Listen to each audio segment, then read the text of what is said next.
Well, good morning. So as Gary said, my name is Paul Huebner, and I run the middle school ministry here at Blackrock, and it's my pleasure to be here and do a 2-week series called Open Door with you guys.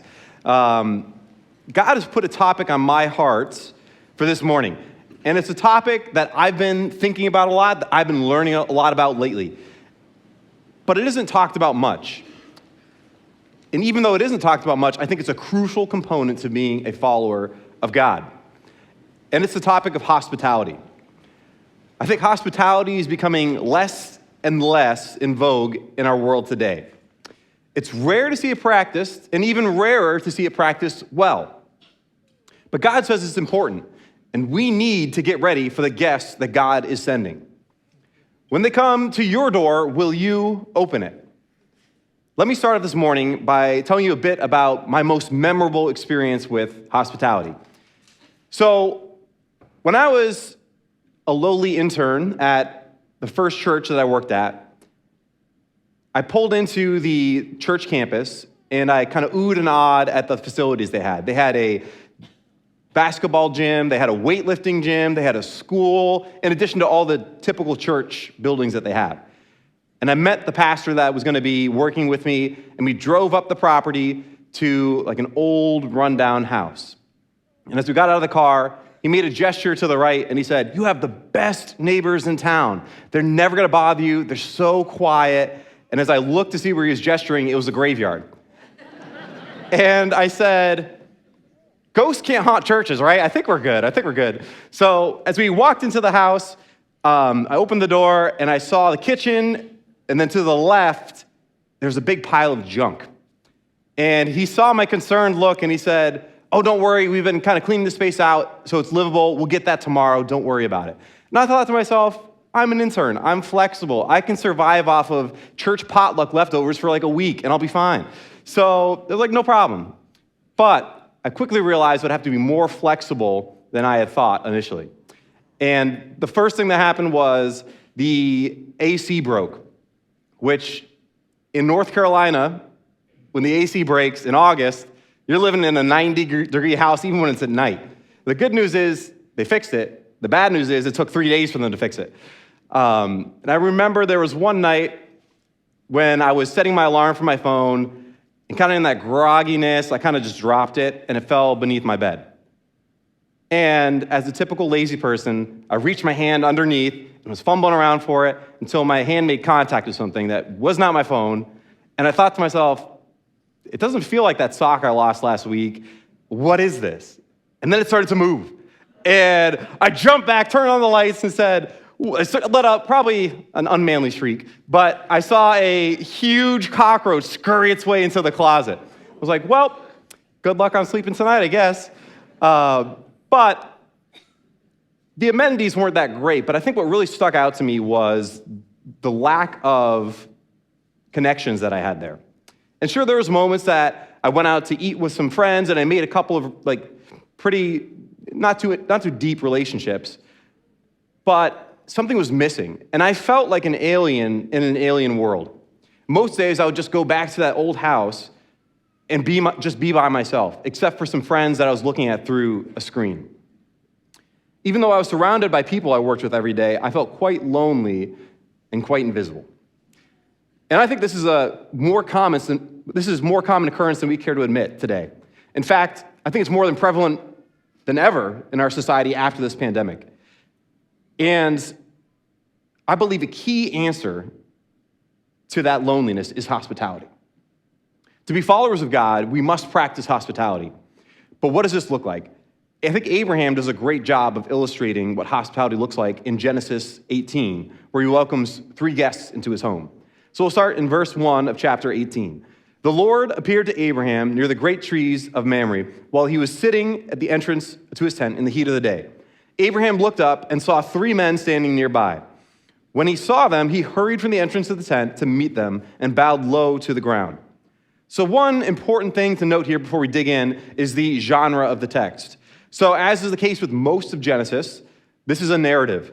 And a narrator is introducing this story by giving us some behind-the-scenes details. So he sets the stage by giving us the location. And he says, this is taking place by the great trees of Mamre. And I think I tried to find some super spiritual meaning behind this, but it's literally, this is where Abraham said, I'm setting up camp. This is my forever home, is going to be here by these great trees. When you see them, that's when you know that you've arrived at my house. And the narrator also introduces a little bit of a dramatic irony into the situation, because the narrator gives us the detail that the audience isn't privy to. The narrator tells us that Yahweh, the Lord, God, appeared to Abraham. But Abraham doesn't know that. Abraham looks up and he sees three men. And as we find out, it's not just God that's visiting him. In chapter 19, it identifies the other two guests as angels. So Abraham is, unbeknownst to him, entertaining God and two angels on their journey that they're making. But he just sees them and he says, these are three human beings that I'm going to entertain in my home. And so what is Abraham's response to seeing these guests? He's sitting, but he's not sitting for very long. The phrase looked up is a Hebrew idiom that means more than just the act of seeing. Abraham's not on his iPhone and looks up and says, oh, there's somebody over there. He's intentionally looking out on the horizon and seeing if he can spot anybody. Even his location supports that idea. He's sitting at the entrance to his tent, a place where he can see out, not inside his tent, even though it's the heat of the day. And when he sees his guests, he doesn't go, oh man, I hope they don't make eye contact with me, so I have to welcome them in. He rushes out to go greet them. This is an important way that I think we can get ready for the guests that God is going to send to us. That hospitality anticipates and recognizes the needs of others. Hospitality anticipates and recognizes the needs of others. Abraham's ready to provide hospitality, not just in the resources that he has, but in the attitude and the awareness of what is going on around him. I was blessed enough to have seen an example of this attitude reflected in my home growing up. So growing up, my parents had heard about an opportunity to partner with some international students at the University of Bridgeport. And they decided to invite them into their house and serve a home-cooked meal and have a Bible study. And after a while, my dad realized, wait a minute, a lot of these students don't have cars, they can't get a ride to church, they can't get a ride to my house. So he went out and he got his CDL so he could drive the church van and pick up the students, bring them to church, bring them to his home, and then bring them back to their apartments.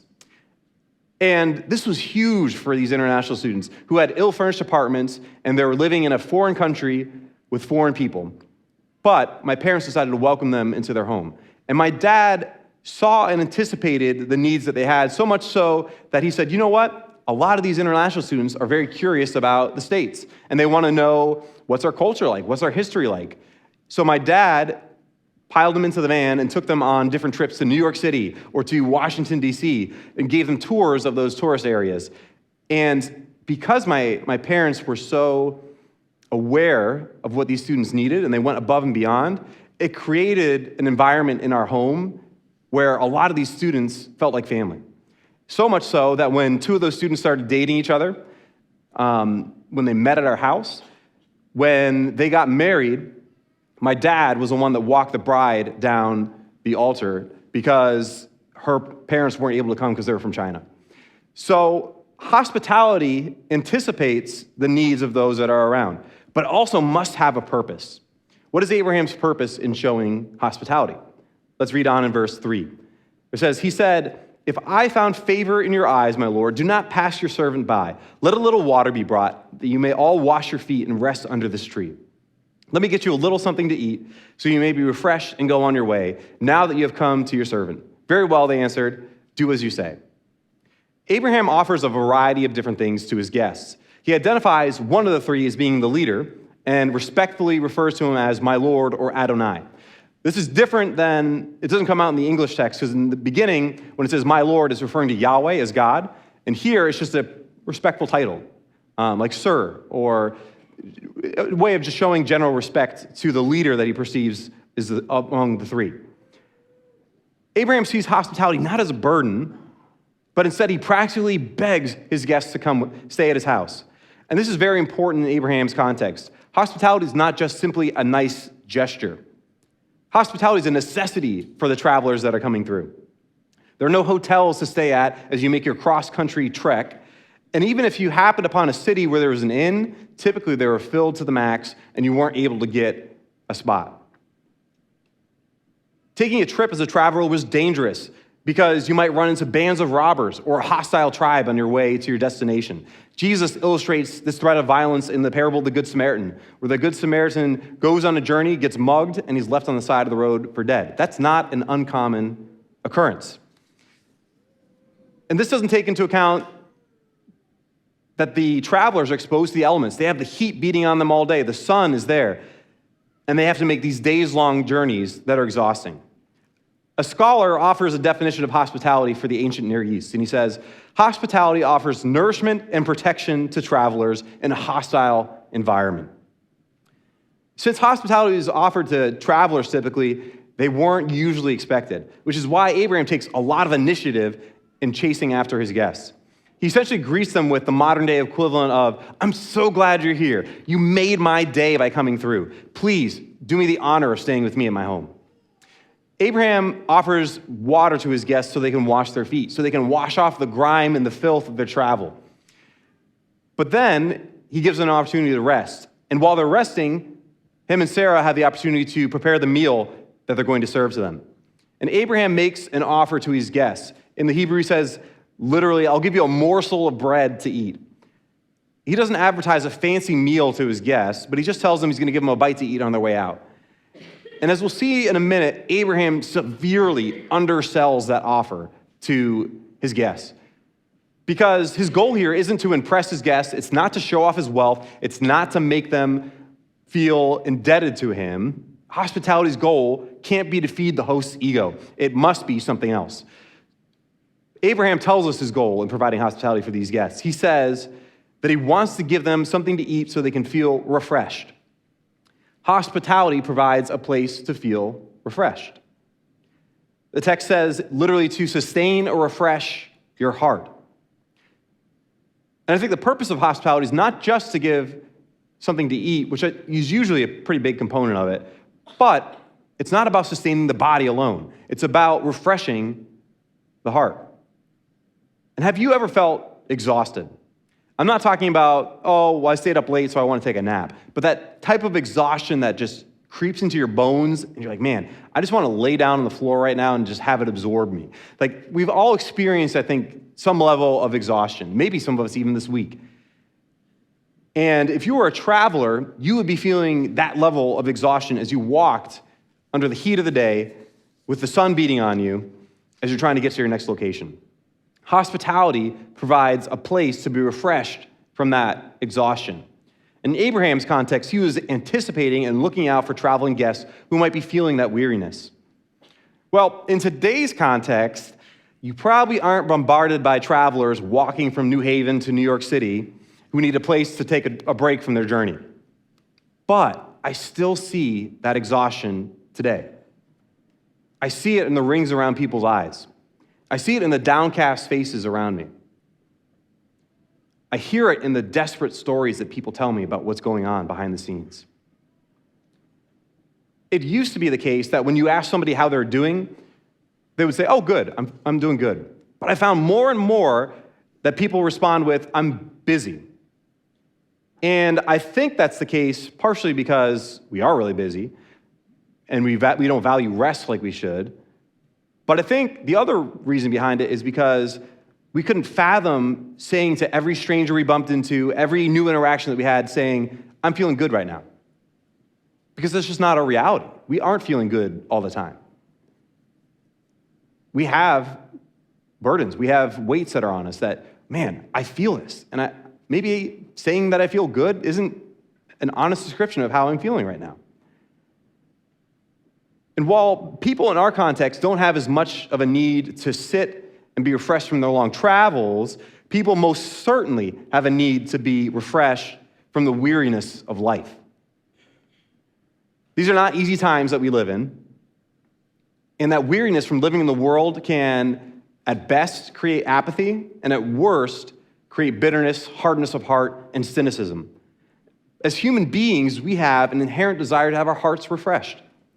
Another way that we can prepare for the guests that God's sending to us is that we can work on crafting a space that refreshes people. I'm sure you all have experienced this. Maybe it's that one person you catch up with and you feel a little bit lighter after you talk to them. Or you go to that one person's house and you feel like a burden has been lifted off of you. But those spaces are typically few and far between. And I think we all wish that we could go to those spaces more often. But how often have you and I taken the time to create those spaces? Do people enter into your company, into your home, your lunch break, your dorm, your apartment, and say they feel refreshed? Let me talk about 3 practical ways. I think there's a lot of different ways, but there's 3 ways that I've seen refreshment can be provided for people in your space. Sometimes I think refreshment looks like a place to escape. What does that mean? Sometimes people need a time and a space to stop being immersed in their difficult circumstances. They need a break from that verbally abusive situation at work where they spend most of their week. They need a distraction from the sense of loss they have after the passing away of a loved one. They need someone to talk to that's not that self-deprecating voice in their head telling them they're not good enough. And in my home, providing escape typically looks like board games because I'm a nerd. And I love these complex, intricate strategy games, but usually the games that I pull out when people come over are quick and easy to learn, games that provide a sense of distraction from what's going on, because I want to build community around something that's going on that isn't, man, I got to think about what's going on in my life that's so difficult right now. And I like them because they give that sense of a place to escape, a place to laugh and engage your brain a little bit in something that's not the difficult circumstance that you're facing. I think refreshment also looks like a place that we can receive wise counsel. So a guest will walk into your space and feel overwhelmed without answers, and most tragically, without hope. They need someone to talk to about their situation. And a lot of time, people just need somebody that'll listen as they verbally process, but sometimes they'll ask for your advice. I know this because I was that person walking into my resident director's apartment in college. I would show up at his apartment and nothing would matter more to me in that moment than getting answers to the questions that I had. I needed to be refreshed by having the burden of those questions lifted off of me. My RD stewarded those moments well with wisdom, and he listened to me and guided the conversation where it needed to go. And other times, he offered advice when I told him about a situation that he went through a similar situation himself. But all of the time, he pointed me back to the Father and to ask him for the discernment in the situation that was going on. I think a final form that refreshment can take is to experience the joy of the Lord. Is your space somewhere that people can receive encouragement? Do you have stories to share about God's blessing on your life that you can share with other people? Is there a prayer of blessing or peace you can pray for somebody else? Hint, Kevin gave one to you last week if you were here.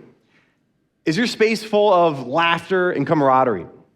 Can people be a little less serious in your space and not have those business level conversations? Even though I'm not the most lighthearted person I know that my space can reflect the joy of the Lord. Between my 2 dogs playing and chasing around each other and my 2 baby daughters giggling and laughing, people enter into my space and they have a grand old time when they come over. And even if you don't see yourself as a particularly joyous, joyful person, what about your space has God naturally placed there to reflect his joy? I think Abraham has a final lesson to teach us about hospitality in verse 6 through 8, which says, "So Abraham turned into the tent to Sarah. 'Quick,' he said, 'get 3 seahs of the finest flour and knead it to make some bread.' Then he ran to the herd and selected a choice, tender calf and gave it to a servant who hurried to prepare it. He then brought some curds and milk and the calf that had been prepared and set those before them. While they ate, he stood near them under a tree." After reading this, it appears that Abraham has a problem with measurement. He asks his guests if he's going to make them can I make you a mere morsel of bread that you can enjoy? But instead, he turns around and he asks Sarah, "Hey, can you get 3 seahs of flour out?" Now, I do a decent amount of baking, but I have no idea what a seah is, so I had to look it up. And a seah is basically a gallon's worth of flour. That would have been enough for a month's worth of rations for an adult. It would have made up to 60 loaves of bread. And Abraham, at the end of this, Abraham doesn't even eat. So he's making 60 loaves of bread for 3 guests. Now, I'm part Italian, so I get like making a little too much food and like making sure everybody has way too much food to eat. But this is ridiculous. Like, move over, Italy. Welcome to Abraham's house. Like, this guy is ready to serve food. But that's not it. He doesn't just serve bread. He serves, he takes a calf, a fattened calf, and he serves it to his guests. Which, in his context, if you look at similar situations in Judges, the typical offering was a young goat, which would have been less expensive, less extravagant. But Abraham says, you know what? Leave the chicken nuggets in the fridge. We're going to go get the sirloin. We're bringing out the best. And Abraham has an incredible sense of hospitality in that he provides abundantly for his guests. And he provides curds, and he provides milk so that they can be refreshed, and they can have a little bit of hydration on their way, on their journey. He brings out the flavor of the meat that he serves. And he doesn't even partake in this meal.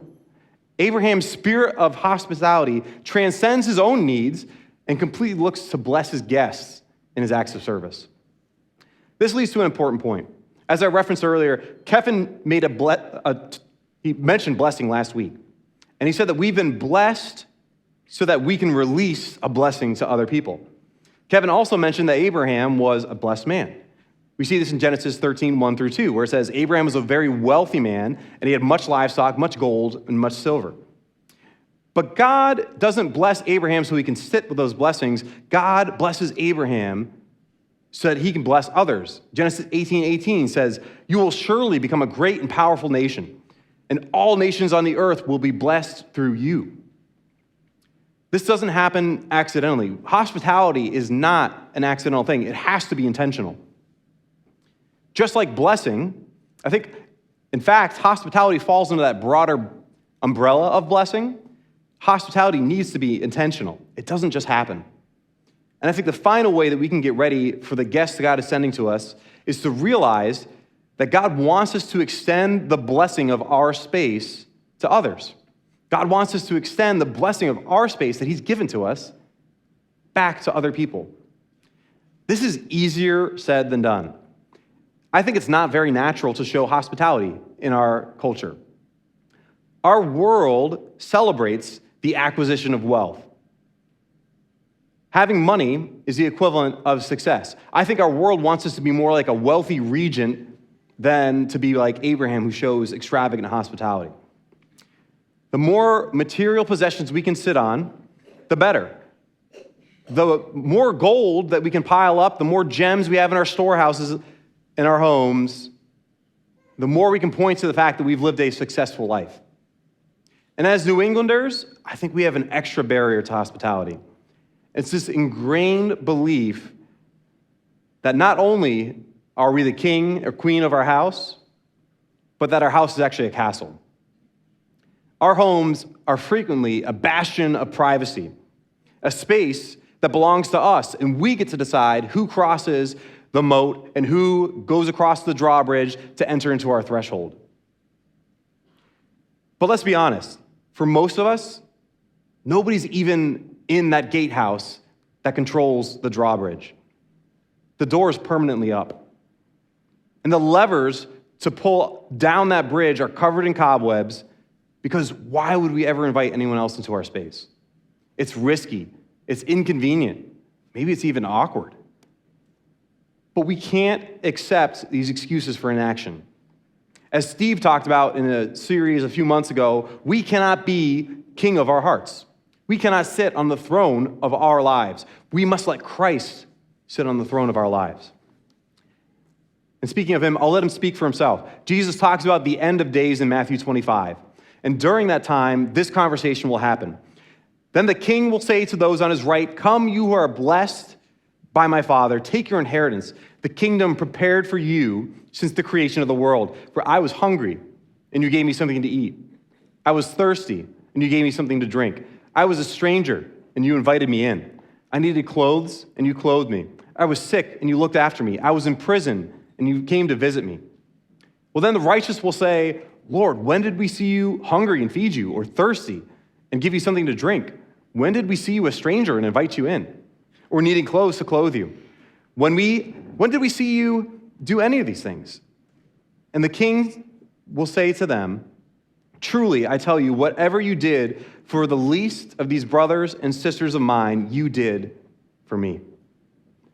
Jesus is saying that when we feed the hungry, when we give drink to the thirsty, when we clothe the naked, when we care for the sick, when we visit the prisoner, when we invite the stranger in, we do it for him. The act of hospitality extends beyond the individual we have in our space into a worship of our God. We're welcoming our Lord into our space. God does not give us earthly treasure and blessings so we can hoard them to ourselves. God blesses us with the means of hospitality so we can pass it forward and shower others with his blessing. Our spaces should be areas that when people walk into them, they're hit with collateral damage of blessing. Each of us has been given a space to provide hospitality to others, and in doing so, we do it for our King. Maybe you have an apartment you can invite others into. Maybe it's just a room. Or maybe you're thinking, man, I don't have my own space. Maybe it's a sphere of influence or a group of people that you can invite your friends into. And maybe you're blessed with a home and you can invite people into your home. And if you're watching online right now, maybe the space that you're in right now is the space that you can invite people in. That empty chair across the room from you, who's going to be sitting there? Who is God getting ready to send to you? When that person comes to your door, will you leave it closed or will you open it?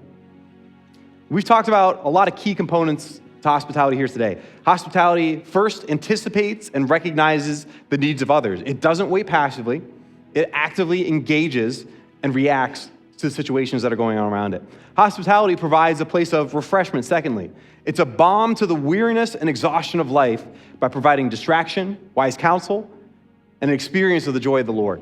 And thirdly, hospitality also realizes that we've been blessed so that we can give a blessing to others, and in doing so, we serve our King. Will you choose to get ready for the guests God is sending to you? Thank you for watching Blackrock Church's Sunday service. We're so glad you found us, and we hope this message made you feel more connected to God. In talking about connection, we find that it's super important for people to be connected to others and to community in order to grow in their faith. So if you're in the area, we invite you to join us to worship in a service. You can find out about our times and locations right here on this webpage. We'd also love to help you connect in a group and find people who can walk alongside you as you continue deepening your understanding and faith. And after you get to know us, you might even like to use your gifts to serve on a team. We believe God gave each of us unique gifts that we can use to serve those around us. One body with many different parts. If you're not able to be here in person, don't worry. We have a great online community and many ways for you to join in virtually and talk to us throughout the week. You can also stay in touch on our website, YouTube channel, Facebook, and Instagram. By visiting our website, you can also easily give your offering one time as an online gift or a reoccurring gift. Just click Give at the top. The Bible tells us that tithing is an important part of our relationship with Jesus, and we want to continue to trust God with our lives and our finances. Well, we are so glad you made the choice to get to know us and view one of our services. We hope that you join us next week. Thanks so much for watching.